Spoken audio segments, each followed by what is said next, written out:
What is up? My name is George, and this is the Sports Freak. All right, so Jordan Love versus Justin Herbert. It's been a huge debate over the number three QB spot. I think it's pretty obvious, especially if you haven't watched the film and just seen the whole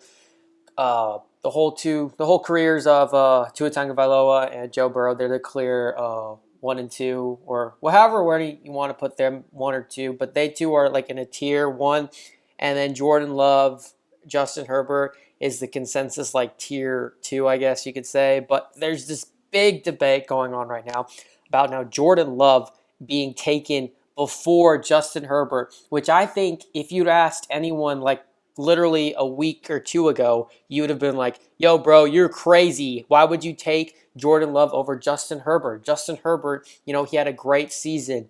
He just won the Rose Bowl against Wisconsin.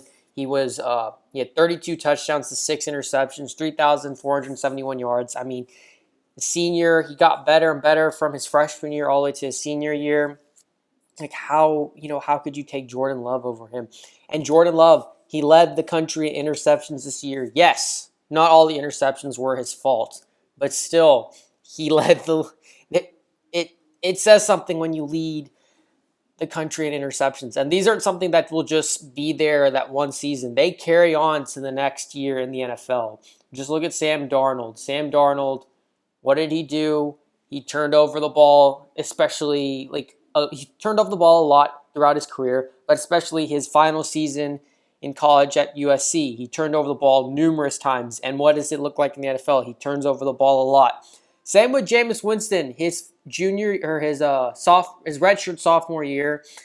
He turned over the ball a lot. He threw so many interceptions, and it's pretty evident now he's been one of the most turnover-prone quarterbacks like we've ever seen. If you have not seen the 30 for 30, 30 touchdowns, 30 picks. This isn't something that will it just happened once. It just happened in college. It's not going to happen in the NFL. This can happen in the NFL and probably will, unless Jordan Love ends up with a great coach, a great franchise that will make sure he does not turn over the ball as much. But the one plus side about Jordan Love, which everyone's talking about, is the comparison with Patrick Mahomes. He can make all these throws from all these crazy angles without even setting his feet. Can extend the play to, which is really key in today's game, which I agree with. You go and watch the film, Jordan Love can do that. I will say, though, he does not throw a great spiral the way that Patrick Mahomes does when Patrick Mahomes is off balance and making those crazy sidearm throws. Jordan Love, when he gets out of the pocket and he's scrambling around, does those side throws, they don't come out like perfect spirals. They come out all like a dying duck, in my opinion. But he can make all the throws. He can make all of them. The talent is there. But he is not a day one starter. He's kind of like Josh Allen, but he's a better passer. But Josh Allen, luckily for him, he was a great runner. Because Josh Allen, if it wasn't for his running game, he would have had a similar career along the lines of Josh Rosen. But if you can run, today's game, it's really beneficial to you. But Jordan Love, he still can run, but he isn't going to be like Lamar Jackson. He's going to be like Josh Allen, just taking off and running over people. But Justin Herbert, 6'6", huge arm.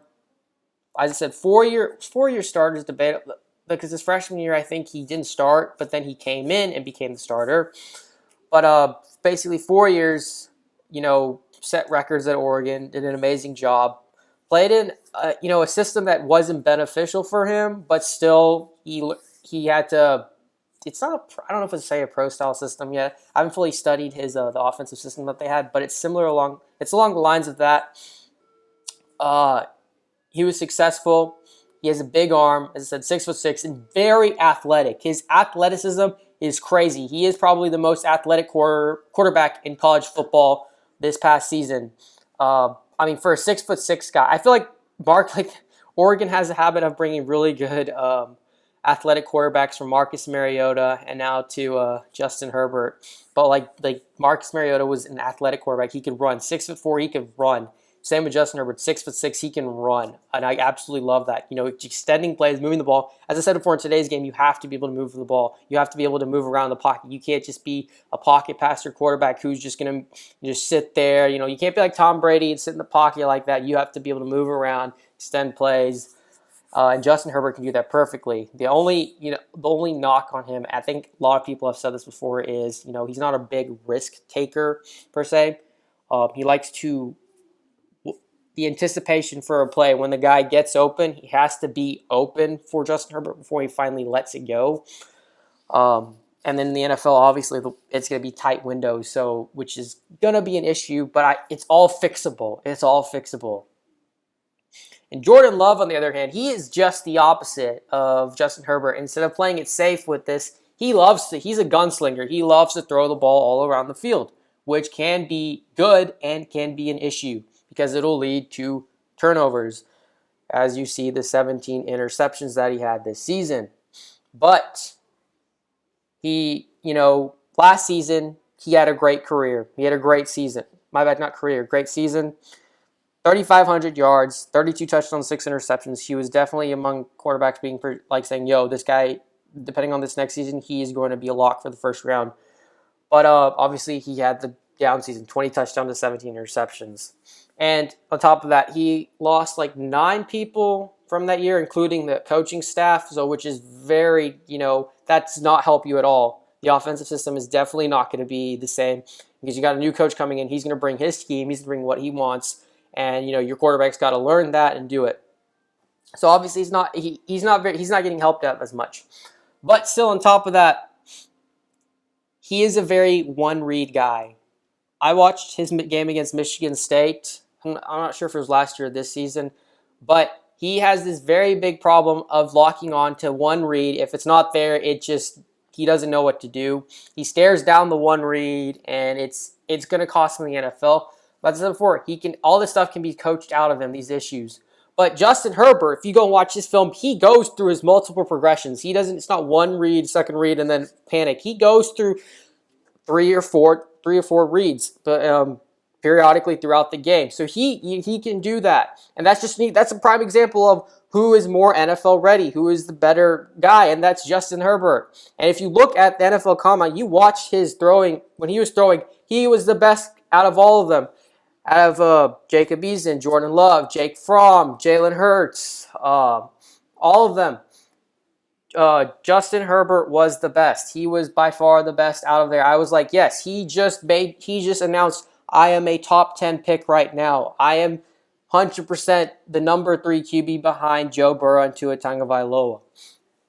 Jordan Love also had a solid throwing day at the NFL Combine, but it was not the way Justin Herbert was. Justin Herbert just looked very calm, very poised, and was delivering the ball on the money, showed off his big arm. I think Justin Herbert has definitely him and Jacob Eason have the biggest arms in this draft. One thing I will say, Jordan Love, he does have a big arm, but it's not like Patrick Mahomes, Josh Allen big arm. And I think, and not as big as Justin Herbert and Jacob Eason's big arm. But he still has a big arm, which I'm not saying he's not going to get down on one knee like Patrick Mahomes can and throw the ball 60 yards. No, he can probably throw it 50 or 40, but which is good enough, which is great enough for today's game.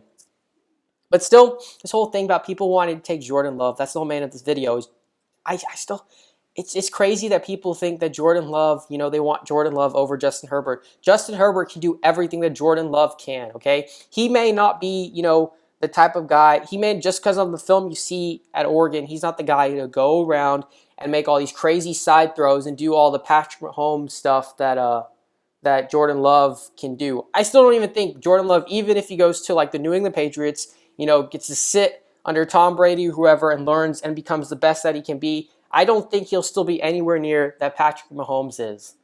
Justin Herbert, on the other hand, he can be great. He gets the right system, he can be great. He's a hard worker. I think in the Wonderlic test, he's probably going to test the highest out of all the quarterbacks. Make all the throws, big arm, mobile. The only problem is sometimes his inconsistency down the field where he'll, against Arizona State, he had the safety from the corner of the one play. There's nobody there. For some reason, he just throws it there and it's picked off. There's those type of issues that Justin Herbert has, which can easily be coached out of him.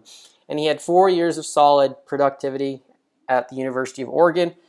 As I said before, and Jordan Love, he had inconsistencies too, but his inconsistencies were way more than Justin Herbert. Way more. You can watch the film. he just had way more inconsistencies than Justin Herbert. Justin Herbert is for sure the number 3 top 10 quarterback. I still even Jordan Love, as much as his talent with his arm, his flinging the ball, making all these crazy off balance throws and everything, it's uncanny. But still, I'm not even sure if I would take him in the first round. I would take him in the second round as a project and, sit behind a veteran guy. If the New Orleans Saints could take him and he could sit behind Drew Brees for a couple of seasons, that would be perfect for him. That would be absolutely perfect. And if somehow the Patriots, and a lot of people are like, don't let any of these guys go to the Patriots. If he could go to the Patriots and sit behind Tom Brady, if they bring Tom Brady back, which I don't know, that would be perfect for him too as well. But yeah, Justin Herbert, definitely the number 3 quarterback. I saw Todd McShay today. He had Jordan Love going to the Chargers at number 6. That is a nightmare situation for Jordan Love. That's like DeShone Kizer when he was he went to the Browns. It was a nightmare situation for him. Thrust in as a starter because they said, oh, he did the best, when they had the quarterback battle. I'm like, no, he's not ready. He's not ready. Jordan Love is not the guy who can come in day one and be the starter. He needs to sit like a year or two and, learn from a solid veteran quarterback or a solid bridge quarterback. That's the only way that he can be successful. Justin Herbert, on the other hand, it would help if he could sit, and learn, because I think he's a great learner. He's not going to be a day one starter, but he's some guy maybe a little over halfway through the season, you'd be like, hey man, we're not making the playoffs. Our team is struggling. Let's go ahead and start getting Justin Herbert ready for next season. And let him play now, because he's learned obviously through majority of the season. So just give him the chance to let him show what he can do. But Jordan Love, definitely do not play him. Season 1, Season 2, redshirt him. Do not let him play at all. But yeah, still, Jordan Love versus Justin Herbert. Justin Herbert's clearly the better quarterback, the more NFL-ready quarterback right now. Maybe in the long run, Jordan Love can, pull him off, and we'll see. But yeah, guys, you guys let me know in the comments down below if you agree with me or not, or your opinions, who's the better quarterback. Make sure to give me a thumbs up, hit the subscribe button, ring the bell for notifications. Follow me on Instagram, links down below, and I'll see you in another video soon.